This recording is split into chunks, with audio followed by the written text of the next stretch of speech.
Hello friends, welcome to Jas kitchen. இன்றைக்கி நம்ம ஜாஸ் கிச்சனில் வாழை இலை பூரண கொழுக்கட்டை எப்படி செய்கிறதுங்கிறதான் பார்க்க போகிறோம்.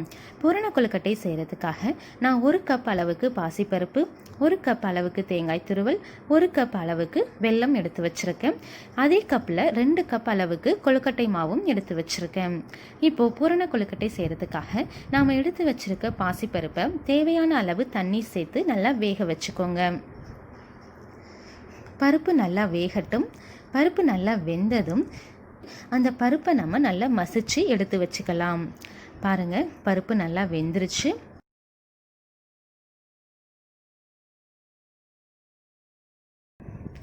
இப்போ தண்ணியை நான் ஃபில்டர் பண்ணிடுறேன். ஃபில்டர் பண்ணிவிட்டு நல்லா மசிச்சு வச்சுக்கிறேன்.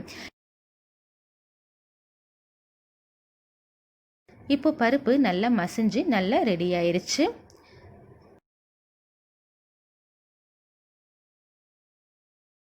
இதுக்கப்புறம் நாம் அடுப்பில் ஒரு பாத்திரம் வச்சுட்டு நாம் எடுத்து வச்சுருக்க வெல்லத்தை அதில் சேர்த்துக்கலாம்.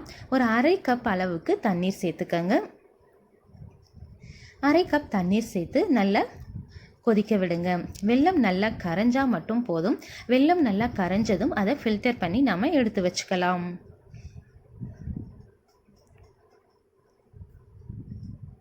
பாருங்கள், வெல்லம் நல்லா கரைஞ்சிருச்சு. கரைஞ்சதும் அதை நான் ஃபில்டர் பண்ணி எடுத்து வச்சுக்கிட்டேன். இப்போது கடாய் அடுப்பில் வச்சுட்டு ஒரு 2 டீஸ்பூன் அளவுக்கு நெய் சேர்த்துக்கலாம். நெய் சேர்த்தாச்சு. நெய் நல்லா சூடாகட்டும். உங்களுக்கு தேவைப்பட்டால் நீங்கள் இன்னும் 1 டீஸ்பூன் நெய் கூட ஆட் பண்ணிக்கலாம். நான் 2 டீஸ்பூன் நெய் தான் சேர்த்துருக்கேன். அந்த 2 டீஸ்பூன் நெய் சூடானதும் நம்ம துருவி எடுத்து வச்சுருக்க 1 கப் அளவுக்கு தேங்காய் துருவலையும் அதில் ஆட் பண்ணிடலாம். ஆட் பண்ணி நல்லா கிளறி விடுங்க. நெய்யில் தேங்காய் நல்லா வதங்குற மாதிரி நல்லா கிளறி விடுங்க. ஸ்டவ்வை மீடியம் ஃப்ளேம்லேயே வச்சு நல்லா கிளறி விடுங்க. பாருங்கள், தேங்காய் நல்லா வதங்கிருச்சு. தேங்காய் நல்லா வதங்கினதும் நாம் ஃபில்டர் பண்ணி எடுத்து வச்சுருக்க வெள்ளை கரைசலையும் அதில் ஆட் பண்ணிடலாம்.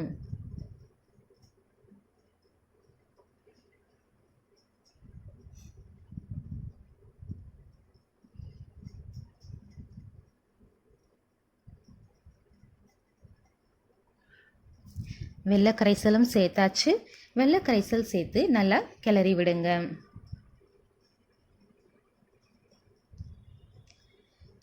தேங்காயோட நல்லா மிக்ஸ் ஆகிறது மாதிரி வெள்ளை கரைசலை நல்லா சேர்த்து கிளறி விடுங்க.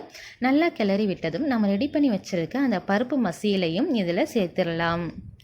பாருங்கள், நல்லா சூப்பராக ரெடி ஆயிடுச்சு. இப்போ நாம் எடுத்து வச்சுருக்க பருப்பு மசியலையும் அதில் ஆட் பண்ணியாச்சு. ஆட் பண்ணி நல்லா கிளறி விடுங்க. இப்போது இந்த பருப்பு, வெல்லம், தேங்காய் எல்லாம் சேர்த்து நல்லா மிக்ஸ் ஆகிற மாதிரி நல்லா கிளறி விடுங்க. இந்த கரைசல் நமக்கு நல்லா திக்காக ஆகிற வரைக்கும் நம்ம மீடியம் ஃப்ளேம்லேயே வச்சு நல்லா கிளறி விடலாம்.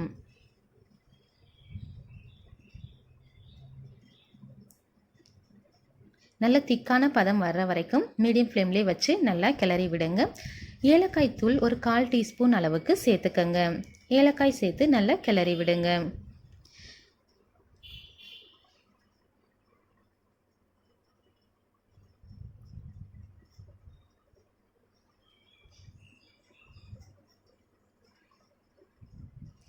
பாருங்கள், நம்மளுடைய பூரணம் ரொம்பவே திக்காக நல்லா ரெடி ஆயிடுச்சு. இப்போது இதில் ஒரு பிஞ்ச் அளவுக்கு உப்பு சேர்த்துக்கங்க. நம்ம என்ன ஸ்வீட் செஞ்சாலும் அதில் ஒரு பிஞ்ச் அளவுக்கு உப்பு சேர்த்துக்குவோம் இல்லையா, அதே போல் இதுலேயும் ஒரு பிஞ்ச் உப்பு சேர்த்து நல்லா கிளறி விடுங்க.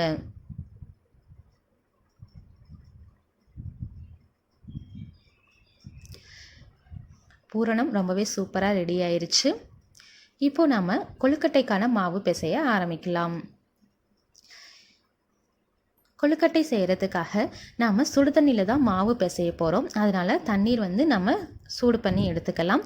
தண்ணீரை கொதிக்க வைக்கணுன்ற அவசியம் இல்லை. தண்ணி கொதிக்க போகிறதுக்கு முன்னாடி லைட்டாக பபிள்ஸ் மாதிரி வரும் இல்லையா, அந்த டைம்லேயே ஸ்டவ் ஆஃப் பண்ணிவிட்டு அந்த தண்ணி எடுத்து தான் நம்ம மாவு பிசைய போகிறோம். நாம் எடுத்து வச்சுருக்க மாவில் தேவையான அளவு உப்பு சேர்த்துட்டு கொஞ்சம் கொஞ்சமாக அந்த சுடு தண்ணியை ஆட் பண்ணி நாம் மாவை பிசைஞ்சு எடுத்து வச்சுக்கலாம். மாவை கரெக்டான பதத்துக்கு பாருங்கள், வீடியோவில் பார்க்குறீங்க இல்லையா, அதே போல் நல்லா பிசைஞ்சு எடுத்து வச்சுக்கோங்க. இப்போது நம்மளுடைய கொழுக்கட்டை மாவும் ரெடி ஆயிடுச்சு. நம்மளுடைய கொழுக்கட்டை மாவு ரொம்பவே சூப்பராக ரெடி ஆயிடுச்சு. இப்போ வாங்க எப்படி பூரண கொழுக்கட்டை செய்கிறது அப்படிங்கிறத பார்க்கலாம். இப்போது நம்ம ரெடி பண்ணி வச்சுருக்க கொழுக்கட்டை மாவை நல்லா ஒரு உருண்டையாக உருட்டி எடுத்துக்கோங்க. வீடியோவில் பார்க்குறீங்க இல்லையா, அதே போல் நல்லா உருட்டி எடுத்துக்கோங்க. உங்களுடைய கட்டை விரலால் அப்படியே ப்ரெஸ் பண்ணி விட்டுக்கோங்க. வீடியோவில் பார்க்குற மாதிரி நல்லா ப்ரெஸ் பண்ணிவிட்டு அதை வாழை இலையில் வச்சுருங்க. இப்போ நாம் எடுத்து வச்சுருக்க பூரணத்தை ஒரு 1/2 டீஸ்பூன் அல்லது 1 டீஸ்பூன், நீங்கள் எவ்வளோ பெரிய உருண்டை உருட்டியிருக்கீங்களோ அதுக்கு தகுந்தது மாதிரி பூரணம் வச்சு அதை க்ளோஸ் பண்ணிவிடுங்க. இப்போது எல்லா பக்கமும் நல்லா ப்ரெஸ் பண்ணி விட்டுடுங்க. பூரணம் வெளியில் வராத அளவுக்கு நல்லா ப்ரெஸ் பண்ணி விட்டுடுங்க. நல்லா ப்ரெஸ் பண்ணி விட்டதும் அதை நம்ம அப்படியே ஃபோல்ட் பண்ணிடலாம். வாழை இலையிலே வச்சு ஃபோல்ட் பண்ணிடலாம். இப்போ பார்க்குறீங்க இல்லையா, இதே போல் மீதம் இருக்க எல்லா மாவையும் ரெடி பண்ணி நாம் எடுத்து வச்சுக்கலாம். இப்போது கொழுக்கட்டை வேக வைக்கிறதுக்காக ஒரு இட்லி பாத்திரத்தை அடுப்பில் வச்சு தேவையான அளவு தண்ணீர் சேர்த்துக்கங்க. தண்ணீர் சேர்த்து மூடி வைங்க. தண்ணீர் நல்லா சூடாகட்டும். தண்ணீர் நல்லா சூடானதும் அதில் நான் இடியப்ப பாத்திரம் வச்சு தான் செய்ய போகிறேன். இடியப்பத்தட்டை அதில் வச்சுருக்கேன். சப்போஸ் உங்ககிட்ட இடியப்பத்தட்டு இல்லை அப்படின்னா நீங்கள் இட்லி பாத்திரம், இட்லி ஊற்றுற தட்டு இருக்கும் இல்லையா, அந்த இட்லி தட்டு கூட வச்சு நீங்கள் வேக வைக்கலாம். ஆனால் நான் இங்கே இடியப்பத்தட்டு தான் யூஸ் பண்ணியிருக்கேன். இடியப்பத்தட்டை வச்சுட்டு நாம் ரெடி பண்ணி வச்சுருக்க எல்லா பூரண கொழுக்கட்டை மாவையும் அதில் ஒன்று ஒன்றா நம்ம அடுக்கி வச்சிடலாம். பாருங்கள், இப்போ நீங்கள் வீடியோவில் பார்க்குறீங்க இல்லையா, இதே போல் எல்லாத்தையும் நல்லா அடுக்கி வச்சுருங்க. அடுக்கி வச்சுட்டு அதை மூடி வச்சுருங்க. இது ஒரு 10 நிமிஷம் வெந்தால் போதும். 10 நிமிஷம் ஆனால் கொழுக்கட்டை நமக்கு நல்லா வெந்து வந்துடும். அதனால் ஒரு 10 நிமிஷம் வெயிட் பண்ணலாம். 10 நிமிஷம் ஆனதும் நாம் ஸ்டவ் ஆஃப் பண்ணிவிட்டு நம்மளுடைய கொழுக்கட்டை எல்லாமே ரெடி ஆயிடும். அதை வேறொரு பாத்திரத்துக்கு மாற்றிடலாம். பாருங்கள், 10 நிமிஷம் ஆயிடுச்சு. எவ்வளோ சூப்பராக வெந்து வாழை இலையோட கலர் எல்லாமே நல்லா சேஞ்ச் ஆகிருக்கு பாருங்கள். இந்த சமயத்தில் அதை நம்ம எடுத்து வச்சுட்டு இப்போ நம்ம அதை வேறு பாத்திரத்தில் மாற்றிடலாம். வாங்க கொழுக்கட்டை எப்படி இருக்குது அப்படிங்கிறத பார்க்கலாம். பாருங்கள், கொழுக்கட்டை ரொம்பவே நல்லா சூப்பராக வெந்து வந்திருக்கு. இதை ஸ்பூனால் கட் பண்ணும்போது கூட எவ்வளோ சாஃப்டாக இருக்குது பாருங்கள். எவ்வளோ சூப்பராக நம்மளுடைய பூரண கொழுக்கட்டை ரெடியாக இருக்குது பாருங்கள். இதே போல் நீங்களும் செஞ்சு பாருங்கள். இது குழந்தைங்க எல்லாருமே விரும்பி சாப்பிடக்கூடிய ஒரு ஸ்நாக்ஸ் ஐட்டமாகவும் இருக்கும். இதே போல் நீங்களும் செஞ்சு பாருங்கள். எப்படி இருக்குன்னு சொல்லிட்டு எங்கள் கமெண்ட் பாக்ஸில் மறக்காமல் கமெண்ட் பண்ணுங்கள். எங்கள் சேனலை மறக்காமல் சப்ஸ்கிரைப் பண்ணுங்கள். பெல் ஐக்கானை கிளிக் பண்ணிவிடுங்க. தேங்க்யூ ஃபார் வாட்சிங்.